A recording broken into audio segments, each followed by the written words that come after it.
सच के साथ। नमस्कार, सिटी वाराणसी लाइव में आप सभी का स्वागत है। मैं हूं अमित मिश्रा। आइए अब तक की खास खबरों पर डालते हैं एक नजर।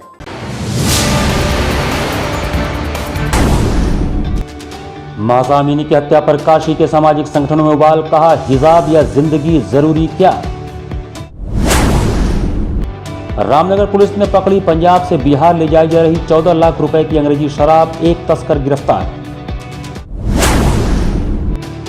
पीएम मोदी के जन्मदिन पर आयोजित सेवा पखवाड़े के अंतर्गत मालवीय प्रतिमा से रविदास गेट तक चला स्वच्छता अभियान।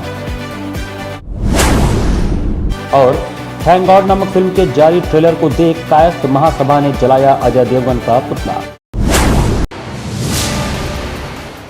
और अब समाचार विस्तार से।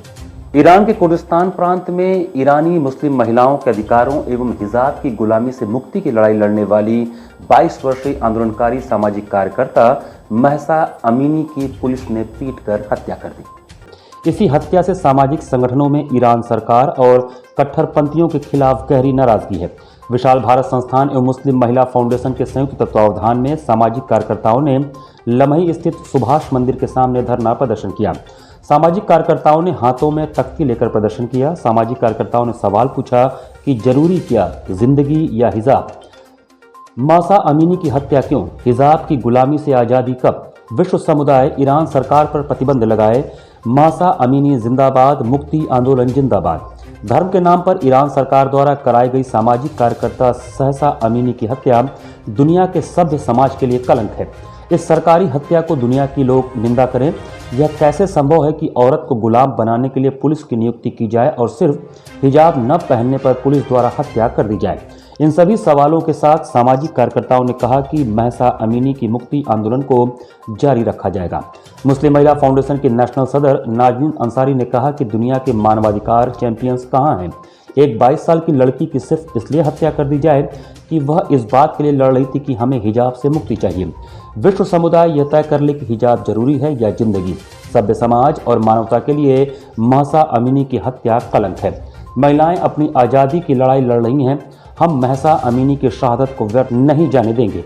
धरना प्रदर्शन में खुशी भारतवंशी, इली भारतवंशी, उजाला भारतवंशी, दक्षिता भारतवंशी, बिंदु देवी, नगीना देवी, किसुना देवी, ममता देवी, किरण देवी, अंजू श्रीवास्तव, अर्चना श्रीवास्तव, गीता देवी आदि लोग शामिल थी। ईरान की महसा अमीनी जो सिर्फ हिजाब के लिए और उसने अपने बाल खुले रखे थे इसलिए उसकी हत्या कर दी गई, उसका विरोध कर रहे हैं और ईरान सरकार का विरोध कर रहे हैं, ईरान की पुलिस का विरोध कर रहे हैं। जिस तरह से हिजाब को लेकर के प्रदर्शन हो रहे हैं देश भर में और हिजाब छोड़ने की मांग हो रही है देश भर में, पूरी दुनिया भर में, तो ये महसा अमीनी की हत्या कर देना क्या ये मानवाधिकार का हनन नहीं है। और आज कहाँ है पूरी दुनिया के मानवाधिकार संगठन जो महसा अमीनी की हत्या पर चुप बैठे हैं, जो सिर्फ भारत के विरुद्ध बोलते हैं। और आज उनकी आज ज़रूरत है। आज हम लोग यहाँ पर मांग कर रहे हैं कि भारत सरकार जो है ईरान से अपने रिश्ते ख़त्म करे और भारत में भी जो लोग इस तरह की साजिशें चला रहे हैं, जो लोग इस तरह के तालिबानी हुकूमत को यहाँ लाना चाहते हैं, उनके लिए भी संदेश है कि वो अपनी तालिबानी हुकूमत को यहाँ लागू ना करें। महिलाएं क्या पहनेंगी क्या नहीं, हिजाब उनके इस्लाम का हिस्सा नहीं है। ये ज़बरदस्ती थोपी गई एक प्रथा है और इस प्रथा को ख़त्म होना चाहिए। आम आदमी पार्टी के सांसद संजय सिंह ने कहा कि आम आदमी पार्टी आज की डेट में देश में दूसरे नंबर की पार्टी है। आम आदमी पार्टी आज की डेट में दूसरे नंबर की देश में पार्टी है, यह कहना रहा वाराणसी पहुंचे आम आदमी पार्टी के सांसद संजय सिंह का। भगवंत मान को हवाई जहाज से निकाले जाने के मामले को लेकर हो रही राजनीतिक चर्चा पर संजय सिंह ने कहा कि यह बिना सिर पैर के आरोप हैं और जो लोग आरोप लगा रहे हैं उनको माफ़ी मांगनी चाहिए, क्योंकि जिस एयरलाइन से सफ़र की बात रही उसने खुद क्लैरिफाई कर दिया है कि उससे भगवंत मान से कोई मतलब नहीं है। ईडी और सीबीआई से पश्चिम बंगाल की मुख्यमंत्री डर गई हैं। इसके बाबत पूछे जाने पर संजय सिंह ने कहा कि ममता बनर्जी का प्रस्ताव ही जांच एजेंसियों के दुरुपयोग के खिलाफ पास हुआ है और एजेंसी चला कौन रहा है। ममता बनर्जी डर गई हैं, मैं ऐसा नहीं मानता हूं, क्योंकि वो भी संघर्षों से निकली हैं। संजय सिंह ने कहा कि स्पोर्ट्स यूनिवर्सिटी से लेकर शिक्षा के क्षेत्र में जो भी हमने काम किए हैं, जो भी सवाल करते हैं वह लोग आएँ और दिल्ली में आकर देखें कि शिक्षा के क्षेत्र में हम लोगों ने कितने काम किए हैं। दिल्ली वक्फ बोर्ड विवादों के घेरे में और सरकारी स्कूल को तोड़ दिया गया। इस सवाल के बाबत संजय सिंह ने कहा कि विधायक अमानतुल्लाह के यहाँ जब छापेमारी हुई तो वहाँ भी कुछ नहीं मिला और झूठे आरोप उनके ऊपर लगाए गए हैं कि उनके यहाँ हथियार मिला है और उनके आईएसआईएस से संबंध हैं। जबकि ऐसा कुछ भी नहीं रहा और वहां के अधिकारियों ने इस बात की पुष्टि भी की है। अब ऐसे में अगर बात करें वक्फ बोर्ड की तो यह सारे आरोप बेबुनियाद हैं कि आम आदमी पार्टी आज की तारीख में दूसरे नंबर की पार्टी है और जो तेज़ी से हमारा सफ़र बढ़ रहा है, हम एक नंबर की ओर बढ़ रहे हैं, इसलिए भारतीय जनता पार्टी बौखला के सब कर रही है। जेपी नड्डा जी अपनी पार्टी चला रहे हैं, कांग्रेस पार्टी उनकी सहयोगी पार्टी है, हर राज्य में उनके विधायक तोड़ के उनके साथ जाते हैं, तो हमसे क्यों अपनी लड़ाई मानेंगे? वो कांग्रेस वालों से ही मानेंगे। कांग्रेस को वोट देने का मतलब है भाजपा को वोट देना। कांग्रेस को जहां जहां वोट जाता है 156 के करीब विधायक टूट के जा चुके हैं कांग्रेस को। राहुल गांधी के भारत जोड़ो यात्रा कैसे देखते हैं? वो कांग्रेस छोड़ो को रोकने के लिए भारत जोड़ो है। एक तरफ कांग्रेस छोड़ो चल रहा है, दूसरी तरफ भारत जोड़ो चल रहा है। राजनीति कर रहे हो, आरोप लगा दिया, झूठे ही सही लगा दिया, जो कुछ भी मन में आया लगा दिया। अब कम से कम माफ़ी मांग लेनी चाहिए, सबको माफ़ी मांगनी चाहिए जिसने झूठे आरोप लगाए, क्योंकि जिस एयरलाइन से सफ़र की बात आई उसने खुद क्लियर कर दिया कि ये बात सरासर झूठी है, बेबुनियाद है। देखिए, ममता बनर्जी जी ने तो अपना प्रस्ताव ही इसी जांच एजेंसियों के दुरुपयोग के खिलाफ पास किया है। उनका पूरा प्रस्ताव इसी के खिलाफ है। एजेंसियां चला कौन रहा है? देश के प्रधानमंत्री। अब वो उनसे पूछिए, मैं ममता बनर्जी जी का प्रवक्ता नहीं हूँ, इसका जवाब वो दे सकती हैं। मैं आपको ये बता सकता हूँ, नहीं, मैं ऐसा नहीं मानता कि डर गई हैं, क्योंकि संघर्षों से वो भी निकली हुई हैं और लगातार वो लड़ाई लड़ रही हैं। पीएम मोदी के जन्मदिन के अवसर पर चल रहे सेवा पखवाड़े के अंतर्गत वाराणसी में लगातार स्वच्छता अभियान चलाया जा रहा है। पीएम मोदी के जन्मदिन के अवसर पर चल रहे सेवा पखवाड़े के अंतर्गत वाराणसी में लगातार स्वच्छता अभियान चलाया जा रहा है। इसी क्रम में मंगलवार को बीजेपी नेताओं ने बीएचयू सिंह द्वार पर स्थित भारत रत्न मदन मोहन मालवीय जी की प्रतिमा को स्नान कराकर शहर में झाड़ू लगाया। यह स्वच्छता अभियान मालवीय जी की प्रतिमा से रविदास गेट तक चला, जिसमें वाराणसी के सभी वरिष्ठ बीजेपी नेता शामिल रहे। बीजेपी नेताओं का कहना है कि पीएम मोदी एकमात्र ऐसे नेता हैं जिन्होंने स्वच्छता अभियान की शुरुआत की। मोदी जी के जन्म दिवस के सेवा पखवाड़े में मोदी जी विश्व के एकमात्र ऐसे नेता हैं जो राजनीति सत्ता में सामाजिक सेवाओं का समावेश किया। उन्होंने स्वच्छता का संकल्प लिया। आज पूरे देश में स्वच्छता के प्रति संवेदनशीलता है। उनके सेवा पखवाड़े में जो 17 सितंबर को उनके जन्म दिवस से शुरू हुआ था और 2 अक्टूबर गांधी जी की जयंती पर समापन जिसका है, उसमें आज पूरे देश में स्वच्छता का अभियान चलाया जा रहा है। लोग मूर्तियों को धो रहे हैं। हम सब ने यहाँ काशी के गौरव मदन मोहन मालवीय जी की मूर्ति का स्वच्छीकरण करके उसको धो के और फिर वहाँ माल्यार्पण करके लंका चौराहे पर स्वच्छता का कार्यक्रम भारतीय जनता पार्टी के कार्यकर्ता, ये मंडल अध्यक्ष ने किया और सारे यहाँ के पार्षद ने किया। सभी लोगों ने मिलकर स्वच्छता का जो मोदी जी का संकल्प है उसको और मजबूत करने का हम सभी कार्यकर्ताओं ने काम किया। बनारस में गंगा के जलस्तर में एक बार फिर से बढ़ाव के चलते घाट किनारे रहने वाले लोगों की समस्याएं बढ़ने लगी हैं। बनारस में लगातार गंगा के जलस्तर में बढ़ाव जारी है। हालांकि इनके तीव्रता में कमी आई है और यह पहले 6 सेंटीमीटर, फिर 4 सेंटीमीटर और अब 2 सेंटीमीटर की रफ्तार से बढ़ रही हैं। गंगा के जलस्तर में एक बार फिर से बढ़ाव के चलते घाट किनारे रहने वाले लोगों को समस्याओं का सामना करना पड़ रहा है। वहीं घाट पर अंतिम संस्कार करने वाले लोगों को भी मुश्किलों का सामना करना पड़ रहा है, क्योंकि काशी के हरिश्चंद्र घाट पर पूरी तरह से जलमग्न हो जाने के कारण घाट पर शव को ऊपर की सीढ़ियों पर जलाया जा रहा है। ऐसे में लोगों का कहना है कि जिस तरह से गंगा का जलस्तर तेजी से बढ़ रहा है, 1-2 दिन में अंतिम संस्कार गलियों में करना पड़ेगा। घाटों पर अंतिम संस्कार करने वाले विक्रम चौधरी ने बताया कि एक बार फिर से गंगा का जलस्तर तेजी से बढ़ रहा है, जिसके बाद से अंतिम संस्कार करने में काफ़ी समस्याओं का सामना करना पड़ रहा है। घाट पूरी तरह से जलमग्न हो गए हैं, जिसकी वजह से हमें शवों का अंतिम संस्कार घाटों की सीढ़ियों पर करना पड़ रहा है। ऐसे ही अगर गंगा का जलस्तर बढ़ता रहा तो जल्दी ही अंतिम संस्कार घाटों की गलियों में होना शुरू हो जाएगा। समस्या यही है, यहाँ कोई सुविधा ही नहीं है। आप देख ही रहे घाटों पे गलियों में लाश जल रहा है, विद्युत सौदागिरी बंद है। ये सारा चीज़ यही समस्या, आदमी को बैठने का जगह नहीं है। देखिए इधर सीढ़ी पे इधर उधर गली में बैठ रहे सारे। वाराणसी कमिश्नरेट की पुलिस ने मंगलवार को नई दिल्ली कोलकाता नेशनल हाईवे पर अवैध शराब की खेप पकड़ी। वाराणसी कमिश्नरेट की पुलिस ने मंगलवार को अवैध शराब और पशुओं की तस्करी करने वालों के खिलाफ नई दिल्ली कोलकाता नेशनल हाईवे पर अभियान चलाकर कार्रवाई किया। पुलिस की कार्रवाई के क्रम में पंजाब से बिहार ले जाई जा रही 14 लाख रुपए की अंग्रेजी शराब के साथ एक तस्कर पकड़ा गया। DCP Kashi zone RS Gautam ने बताया कि इंस्पेक्टर रामनगर अश्विनी पांडे को सूचना मिली थी कि नेशनल हाईवे पर प्रयागराज की ओर से डाक पार्सल का उत्तराखंड के रजिस्ट्रेशन नंबर का एक डीसीएम ट्रक आ रहा है। उस ट्रक में अवैध शराब लदी हुई है। इस सूचना के आधार पर इंस्पेक्टर रामनगर ने क्राइम ब्रांच के दरोगा ब्रिजेश कुमार मिश्रा व जितेंद्र कुमार सिंह और आबकारी विभाग के इंस्पेक्टर पवन कुमार मिश्र के साथ भीटी में विश्व सुंदरी पुल के समीप घेरेबंदी की। डाक पार्सल वाहन की तलाशी में अंग्रेजी शराब की 200 पेटी बरामद हुई। बरामद शराब की कीमत 14 लाख रुपए है।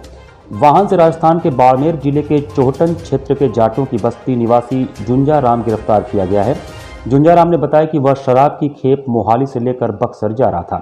पूछताछ में जुंजा राम से मिली जानकारी के आधार पर शराब बनाने वाली मोहाली स्थित मैकडॉवेल कंपनी और इंपीरियल ब्लू कंपनी के अलावा वाहन स्वामी अंचल ट्रांसपोर्ट कंस्ट्रक्शन और सिरसा के राजेंद्र सिंह व उसके मुनीम के खिलाफ भी मुकदमा दर्ज किया गया है। मुखबिर की सूचना पर एसएचओ रामनगर व क्राइम ब्रांच की टीम विश्व सुंदरी के पुल के पास चेकिंग कार्य प्रारंभ किया।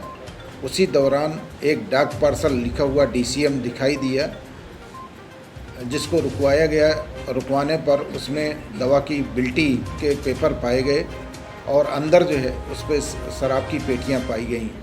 शराब की पेटी के संबंध में उससे पूछताछ की गई तो वो एक व्यक्ति जो उसमें बैठा हुआ था चालक के रूप में, वो उसके बारे में कुछ बता नहीं पाया गया और इस संबंध में गहनता से छानबीन की गई तो ये जो है 200 पेटियां शराब की, जिसमें मैकडोनाल्ड की जो है पेटियां हैं, इंपीरियल ब्लू की 200 पेटियां, जिनकी कीमत लगभग 14 लाख रुपए है, वो नाजायज़ पाई गई। और ये पेटी जो है पंजाब से चली थी और ये दवा की बिल्टी के नाम पर शराब की पेटियां परिवहन कर रहा था। जो पकड़ा गया अभियुक्त है ये राजस्थान का रहने वाला है। अभी एक ही अभियुक्त गिरफ्तार हुआ है। शेष इससे गहनता से पूछताछ की गई। इसका आपराधिक इतिहास के बारे में जानकारी की जा रही है और जो भी इसमें इन्वॉल्व हैं घटना में, उन सभी की गिरफ्तारी के लिए टीम बना दी गई है और टीमें रवाना की गई हैं।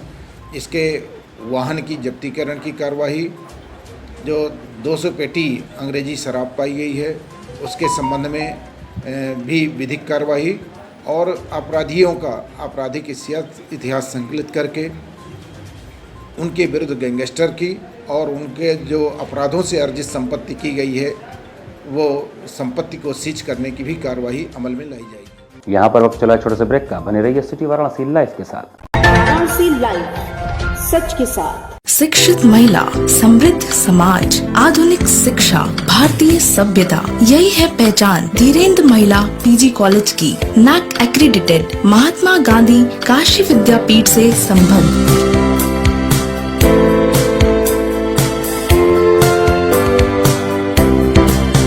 Admission open for BBA, BCA, BA, BCom, BSc, BFA, BMUS, BTC, DLED and B.Ed, BPEd, Bachelor of Library Science, BA, Mass Comm and MA, MCom and MFA. Wi-Fi equipped, rich library, state-of-the-art computer lab. Our 10 gold medalists and merit holders of the university. NCC, safe transportation. For more details, contact Dhirendra Mahila PG College, Karmajitpur, Sundarpur, Varanasi. PMC Hospital, Habitat for Humanity। Doctor Sanjay Chaurasia और doctor Shweta Chaurasia के दूरदर्शी सोच और सेवा भाव से PMC hospital की शुरुआत हुई।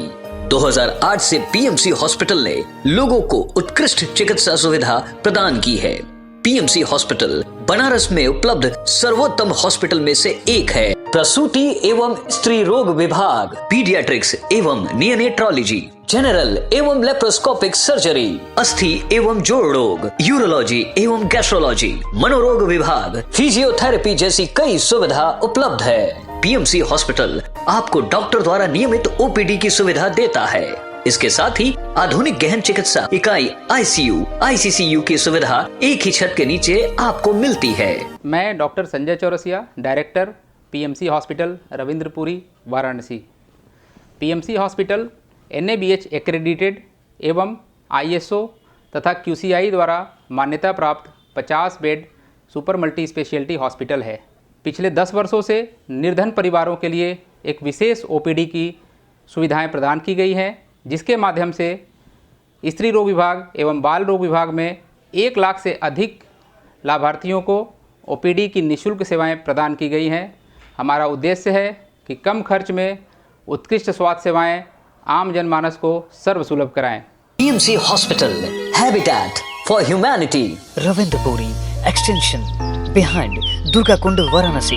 हेल्पलाइन नंबर 0542231015 और कॉल 8808960005। कोरोना वायरस ने देश में एक बार फिर से रफ्तार पकड़ ली है। ऐसे में जरूरी है कि सभी लोग पूरी एहतियात बरतें। घर से बाहर निकलते समय मास्क का सदैव प्रयोग करें। समय समय पर हाथों को सैनिटाइजर से सैनिटाइज करें। ज्यादा भीड़ भाड़ वाली जगहों में जाने से बचें।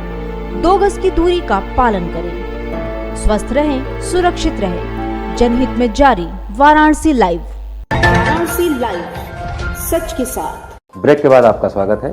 प्रधानमंत्री नरेंद्र मोदी के प्रिय दिव्यांगों के साथ उनके ही संसदीय क्षेत्र में ऐसी अनदेखी, ऐसी उपेक्षा कि रो पड़े दिव्यांग और उनके परिजन।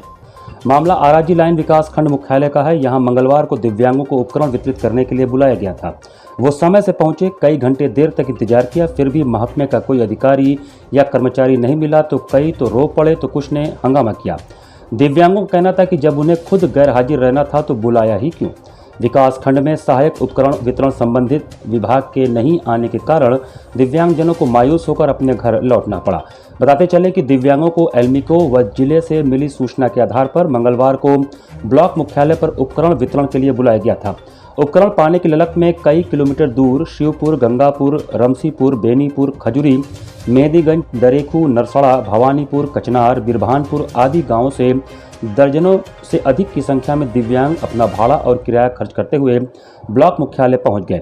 यहां उन्होंने काफ़ी देर तक इंतजार किया। जब उन्हें पता चला कि मंगलवार को सहायक उपकरणों के होने के बावजूद 24 सितंबर को पंडित दीनदयाल हस्तकला संकुल बड़ा लालपुर सेवा पखवाड़ा होने की वजह से उपकरण दिया जाएगा, तो वे न सिर्फ आक्रोशित हो गए बल्कि हंगामा मचाने लगे। इस संबंध में जिला दिव्यांग सशक्तिकरण अधिकारी RP सिंह से बात की गई तो उन्होंने बताया कि प्रधानमंत्री कार्यालय संसदीय क्षेत्र के प्रतिनिधि की अध्यक्षता में 11 सितंबर को सर्किट हाउस में आयोजित बैठक में निर्णय लिया गया है कि प्रधानमंत्री के जन्मदिन पर आयोजित सेवा पखवाड़ा क्रम में 24 सितंबर को ही राष्ट्रीय वयोश्री एवं एडिप योजना अंतर्गत चयनित लाभार्थियों को कृत्रिम अंग एवं सहायक उपकरण वितरण कार्यक्रम पंडित दीनदयाल हस्तकला संकुल बड़ा लालपुर TFC में आयोजित होगा। ऐसे में कार्यक्रम उक्त निर्णय पर स्थगित कर दिया गया है। दिव्यांगजनों को एल्मिको व विभाग द्वारा पुनः बुलाकर सहायक उपकरण वितरित किया जाएगा। इस संदर्भ में सामाजिक संगठन कस्तूरबा सेवा समिति के विनोद कुमार ने कहा कि दिव्यांगजनों को बेवजह परेशान करना उचित नहीं है। इन्हें इनके घरों तक सहायक उपकरण पहुंचाया जाए। जानकारी पर मौके पर पहुंचे सामाजिक कार्यकर्ता राजकुमार गुप्ता ने जिलाधिकारी व दिव्यांग सशक्तिकरण अधिकारी को मैसेज व फोन करके इसकी सूचना दी। तत्पश्चात उक्त निर्णय की कॉपी राजकुमार को प्राप्त हुआ। इसके बाद विकास खंड में सहायक उपकरण वितरण संबंधित विभाग के नहीं आने के कारण दिव्यांगजनों को मायूस होकर अपने घर लौटना पड़ा। यहाँ से एल्मिको वाले हम लोग को बुलाए हैं। कोई आया है एल्मिको की तरफ से? नहीं, फोन करके वही रहो, वेट करो 11 बजे 12 बजे तक। 11 तो बज गया है। हाँ, फिर एक बार और फोन करेंगे कुछ देर में। कह रहे हैं कि 2-3 बार हम लोग फोन किए थे। अच्छा। हाँ, तो बोले कि थोड़ा सा वेट कर लीजिए आप। आई है यहाँ पे एल्मिको की तरफ से भेजा गया है, शिविर लगेगा दिव्यांगों के। अभी कोई आया नहीं है? सामान वितरण नहीं अभी तो कोई बोले थोड़ा वेट कर लीजिए, अभी मेरे आदमी जाएंगे बोले हैं वो। कितने बजे बुलाए थे? अरे वो बोले 10 बजे के बाद बोले थे। इसमें 11 के ऊपर हो रहा है। हाँ, 11 बजे वेट कर लीजिए। तो मैं फोन किया वही तो अभी 2-3। थैंक गॉड नामक फिल्म के ट्रेलर के विरोध का स्वर थमने का नाम ही नहीं ले रहा है। लगातार इसको लेकर विरोध जारी है। वाराणसी के जिला मुख्यालय पर मंगलवार को अखिल भारतीय कायस्थ महासभा के प्रांतीय अध्यक्ष अनिल कुमार श्रीवास्तव के साथ ही कायस्थ समाज के लोगों द्वारा अजय देवगन का पुतला दहन करने के साथ ही विरोध प्रकट किया गया। साथ ही बताया गया कि फिल्म के ट्रेलर में ही हम लोगों के आराध्य देव श्री चित्रगुप्त जी महाराज को लेकर गलत फिल्मांकन किया गया है, जिसका हम सब पुरजोर विरोध करते आ रहे हैं और यूपी ही नहीं बिहार और अन्य राज्यों में भी हम सब इसका विरोध कर रहे हैं और आगे भी करते रहेंगे। नगर निगम वाराणसी में प्रत्येक मंगलवार को आयोजित होने वाले संभव जनसुनवाई में कुल 25 शिकायतकर्ता उपस्थित हुए। नगर निगम वाराणसी में प्रत्येक मंगलवार को आयोजित होने वाले संभव जनसुनवाई के तहत आज की सुनवाई में कुल 25 शिकायतकर्ता अपनी शिकायतों को लेकर उपस्थित हुए। प्रातः 10 बजे से अपराह्न 2 बजे तक चलने वाले संभव की सुनवाई अपर नगर आयुक्त राजीव कुमार राय ने किया।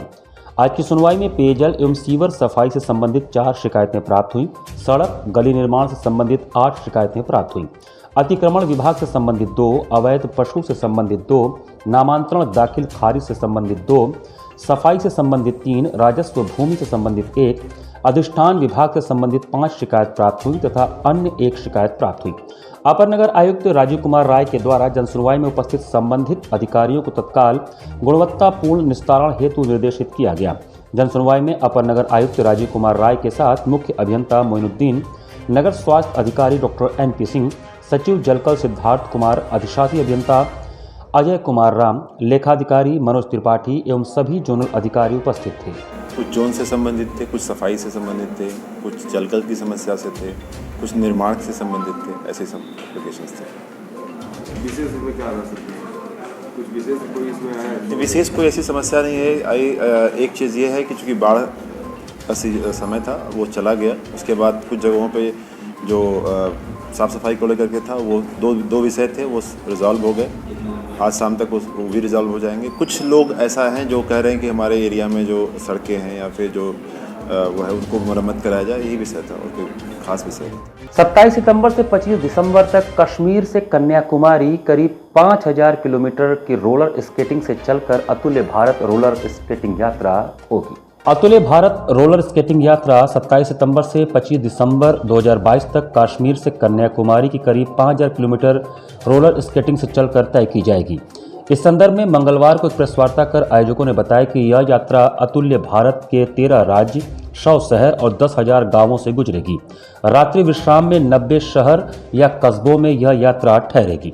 यात्रा का शुभारंभ 27 सितंबर 2022 को जम्मू कश्मीर के उपराज्यपाल माननीय महामहिम मनोज सिन्हा द्वारा हरी झंडी दिखाकर होगा और 25 दिसंबर 2022 को युग पुरुष स्वामी विवेकानंद रॉक कन्याकुमारी में भारत विकास परिषद के राष्ट्रीय संगठन मंत्री व अन्य पदाधिकारियों के आशीर्वाद से इसका समापन होगा। ये जम्मू कश्मीर की राजधानी श्रीनगर के लाल चौक से 27 सितंबर विश्व पर्यटन दिवस के अवसर पर ये आयोजित हो रहा है। हमारे साथ 20 सदस्यीय दल है जिसका नेतृत्व विश्व रिकॉर्डधारी सुश्री सोनी चौरसिया जी कर रही हैं, जिसमें 13 राज्य, 100 शहर, 10,000 गांव पड़ेंगे। हमारी निश्चित दूरी रोज़ की 60 से 80 किलोमीटर प्रतिदिन होगी, कहीं कहीं 100 किलोमीटर से ज़्यादा भी है। तो हमारी रणनीति उसी हिसाब से बनी हुई है कि हम और जल्दी निकलेंगे और थोड़ा देर तक करेंगे तो 106 किलोमीटर अधिकतम है, उसको भी हम लोग पूरा करने का प्रयास करेंगे। और प्रतिदिन का ये लक्ष्य हमारा होगा 100, 120 और 80, 60 ऐसे करके अलग अलग जगहों पर हम लोग रात्रि विश्राम करेंगे। पूरी यात्रा 90 दिन की ज़रूर है और प्रतिदिन हमने 60 से 80 का एक मानक बना के रखा है, जो कि हम दूरी तय करेंगे और कहीं कहीं कम भी है। और हम जैसे जहाँ पे रात्रि प्रवास कर रहे हैं उसके बाद पुनः हम दूसरे दिन दूसरी जगह पे जा रहे हैं।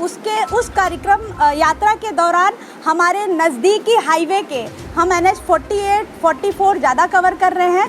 तो जितने गांव पड़ रहे हैं मोस्टली समय अनुसार हम उन गाँव में जाके जो हमारा उद्देश्य है पौधारोपण, जो हम 1 लाख पौधा लगाने के लिए संकल्पित है और मातृ शक्ति और शिक्षा को लेकर और कुपोषण मुक्त भारत हो, एनीमिया मुक्त भारत हो, ग्राहक जागो, इस तरह के उद्देश्यों को लेकर हम गांव में जाएंगे और अपने भारत के गौरवशाली इतिहास, धार्मिक स्थलों के बारे में भी लोगों को बताएंगे।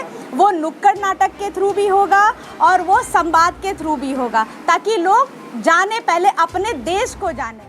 नवरात्रि के शुभ अवसर पर श्रीनगर कॉलोनी पहाड़िया में 1 अक्टूबर को डांडिया नाइट्स का आयोजन किया जा रहा है। 1 अक्टूबर शनिवार को भगवती लान श्रीनगर कॉलोनी पहाड़िया में नवरात्रि के शुभ अवसर पर एक डांडिया नाइट्स इवेंट्स का आयोजन किया जा रहा है। इस संदर्भ में मंगलवार को आयोजित प्रेस वार्ता में आयोजकों ने बताया कि इस आयोजन में live DJ, live performance, live singer व फूड स्टॉल आदि होंगे। इस कार्यक्रम के टिकट ऑनलाइन व ऑफलाइन पेटीएम, इनसाइडर एंड ऑल-इवेंट.in दोनों पर उपलब्ध हैं। 1 अक्टूबर को, ठीक है, जिसमें हमारी तरफ से टी कॉफ़ी कॉम्प्लीमेंट्री रहेगी और डांडिया हम प्रोवाइड करेंगे लोगों को अपनी तरफ से।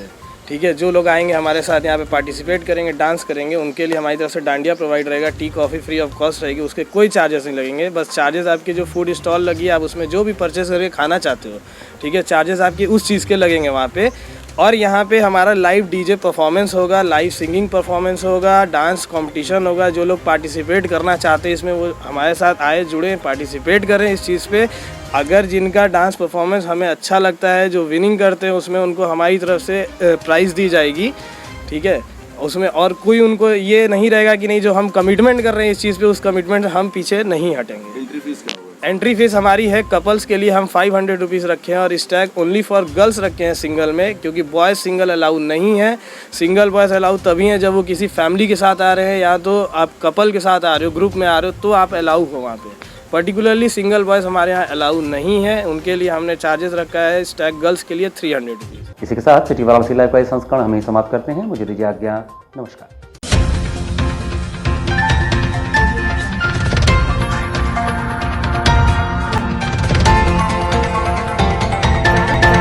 लाइव, सच के साथ।